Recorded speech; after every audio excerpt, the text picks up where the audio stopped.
Buenos días y bienvenidos un miércoles más a Mi Historia es la Tuya. En el programa de hoy hablaremos sobre la caída del muro de Berlín de 1989 y contaremos con entrevistas así como representaciones de la época para que nuestros espectadores aumenten su cultura.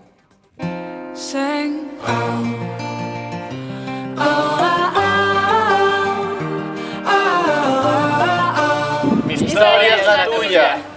Mis abuelos, que después de la guerra tuvieron que fugar del este de Alemania, se quedaron cerca del muro, pero cuando se empezó a construir el muro, pasaron por la frontera a la Alemania libre, como lo llamaron entonces, y era un hecho traumático para muchas familias.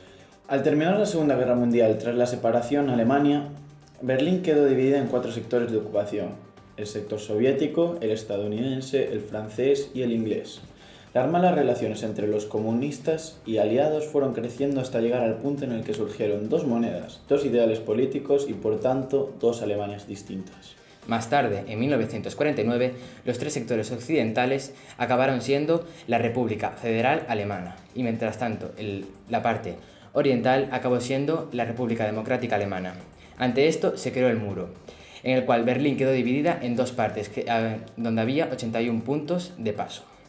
En 1975, 43 kilómetros del muro estaban acompañados de las medidas de seguridad y de la franja de la muerte, y el resto estaba protegido por vallas.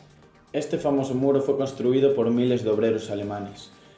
Hoy tenemos con nosotros a uno de estos obreros y en directo va a ser entrevistado por nuestra compañera Graciela. Adelante, Graciela. Buenos días, chicos. Efectivamente estamos hoy aquí con Leo para que nos cuente un poco más sobre la construcción del muro. ¿Qué tal, Leo? Hola, buenas, muy bien. ¿Cómo os encargaron la construcción del famoso muro? Bueno, pues todo comenzó en el año 1961, donde casi 3 millones de personas abandonaron Alemania para adentrarse en el capitalismo. En este momento la RDA se dio cuenta de que estaba perdiendo población y por lo tanto la noche del 12 de agosto de 1961 quiso construir un muro provisional y con esto cerrar 69 puntos de control. ¿Y cómo reaccionó la población ante esta situación? Bueno, pues principalmente los medios de transporte se vieron interrumpidos y ninguno podía cruzar de un lado a otro. Y durante los siguientes días nos ordenaron la construcción de un muro de ladrillo y las personas cuyas casas estaban en medio de la frontera fueron desalojadas. Aún recuerdo sus caras de angustia. Vaya. ¿Qué nos podrías decir de la situación política después de esta construcción? Bueno, los tanques estadounidenses y soviéticos se encontraban unos frente a otro delante del paso fronterizo extranjero. Los guardias fronterizos habían intentado controlar la documentación de representantes de los aliados del este, que querían cruzar el sector soviético. Para los estadounidenses, esta medida violaba el derecho vigente de circulación por toda la ciudad del que disfrutaban los miembros de las fuerzas aliadas. Qué interesante. Y ya por último, ¿qué características tenía el muro? Bueno, pues el muro de Berlín se convirtió en una pared de hormigón de casi 4 metros de altura, en la que en la parte superior pusimos una superficie semiesférica para que nadie pudiese agarrarse a ella y a la que acompañaban un foso, una alambrada, una carretera por la que circulaban constantemente vehículos militares, un sistema de alarmas, alarmas automáticas, torres de vigilancia y patrullas acompañadas de perros las 24 horas del día. Muchísimas gracias, Leo. Hasta la próxima. Como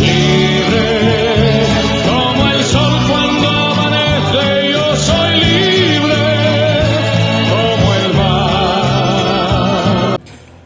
Una vez construido este gran muro, muchas familias quedaron divididas. Durante todo este periodo fueron más de 5.000 las personas que intentaron cruzar el muro y más de 3.000 fueron detenidas. Alrededor de 100 personas murieron en el intento. Conozco de los ambas direcciones y sí, perfectamente, no hay problema. Hay muchas... el caldo de cultivo es el mismo, los dos son alemanes, el bagaje genético es el mismo, sí, pero las infancias se han vivido de una manera y de otra manera, entonces eso te marca para el resto de tu vida.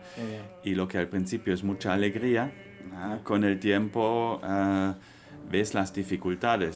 Todos aquellos que consiguieron cruzar el muro lo hicieron en las partes más insólitas de un Trabant, escondidos en el motor, incluso debajo de las fundas de un asiento. También se encuentran historias como la de una mujer que salió de Berlín agazapada en el interior de un altavoz, o la de otra que lo hizo escondiéndose entre 2 tablas de surf. La historia más impresionante fue la de un maquinista que en diciembre del 61 logró evitar las barreras de control y consiguió llegar hasta el otro con sus 30 pasajeros. Y mientras conducía a toda velocidad gritó: "Este tren es el tren de la libertad". La gente cavaba túneles para pasar por debajo del muro, fabricaban globos aerostáticos de aire caliente con sábanas viejas o volaban por encima del muro en aviones ultraligeros. A pesar de que muchos de ellos no lograron, 4.000 personas huyeron de Berlín Oriental. Escapaban del espionaje, la persecución, los atrasos tecnológicos, el castigo contra toda manifestación intelectual que fuera considerada disidente. Mi vida y la de todos, porque imagínate, el muro separó dos Alemanias en dos partes. Entonces, de repente, las que estaban suprimidos, sin recursos, sin posibilidades de trabajar donde quieran y en lo que querían, de repente tenían la libertad y se fueron todos los que podían a la Alemania del oeste. Así es, Graciela. Muchas gracias por la información y sobre todo gracias a Leo por esta maravillosa entrevista. Bueno, así como todo empieza, todo acaba. Decimos que los alemanes, tanto de la parte occidental como de la parte oriental, unos días antes se pensaba que el muro de 155 kilómetros de longitud era indestructible, pero tras 25 años de separación cayó. Un motivo que causó la caída del muro fue la apertura de fronteras entre Austria y Hungría en mayo de 1989. Los regímenes de estos países estaban bajo la influencia de la Unión Soviética. Ante esta apertura, muchos alemanes viajaban a Hungría para pedir asilo en las distintas embajadas de la República Federal Alemana. Este hecho motivó enormes manifestaciones en las ciudades de la República Democrática Alemana, exigiendo así la libre circulación de la frontera. Esas protestas llevaron a que el 9 de noviembre de 1989 el gobierno afirmara que el paso hacia el oeste estaba permitido. Ese mismo día, miles de personas se agolparon en los puntos de control para poder cruzar al otro lado y nadie pudo detenerlos, creando así un éxodo masivo. Al día siguiente, se abrieron las primeras brechas en el muro y comenzó la cuenta atrás para el final de los días de este muro. Una vez liberados, familias y amigos de ambos lados pudieron volver a verse después de 28 años de separación. En aquella primavera, cada vez fugaron más alemanes de Berlín y de otras ciudades a través de Hungría y Austria, y cada día pasaron los números. Hoy entraron otros 3.000, otros 5.000, y así fue día y día. Con este trágico suceso desembocaron numerosas consecuencias directas, que aún podemos ver en la actualidad. En unos instantes podremos observar la parte final de la entrevista hecha a Oliver, nuestro enviado de Alemania, contándonos un poco más acerca de este tema. Cuando se van todos los jóvenes de una parte, que eran 15 millones que vivían en la DDR, Sí. y se van los jóvenes, los emprendedores, los que tenían ganas, ¿quién queda? Claro. Los mayores, los sin iniciativa, los perdedores, la gente que no es capaz por sí solo de triunfar. sacar algo adelante. ¿Quién viene? Emprendedores de fuera que sacan provecho. Eso no genera un buen clima para que se juntan, sino la sensación, ostras, nos vienen nuevos conquistadores que se nos van a aprovechar de nosotros. Sí. Y sois vagos, os estamos dando un montón de ayudas y no estáis haciendo nada. Entonces hubo muchos reproches, hubo muchos problemas y tensiones, y se ve en las elecciones políticas cuando suben los partidos de las extremas, tanto derecha como izquierda, es porque algo no va bien, y eso estaba ocurriendo, pero poco a poco está funcionando.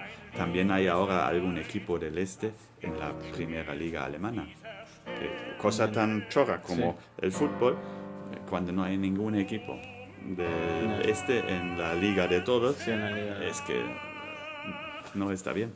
En el próximo programa hablaremos sobre la Guerra Civil Española, en el que contaremos con entrevistas y nuevas representaciones. Aquí os dejamos hasta el próximo viernes en el nuevo programa de Mi Historia es la Tuya. Ya sabéis, siempre en Telecinco.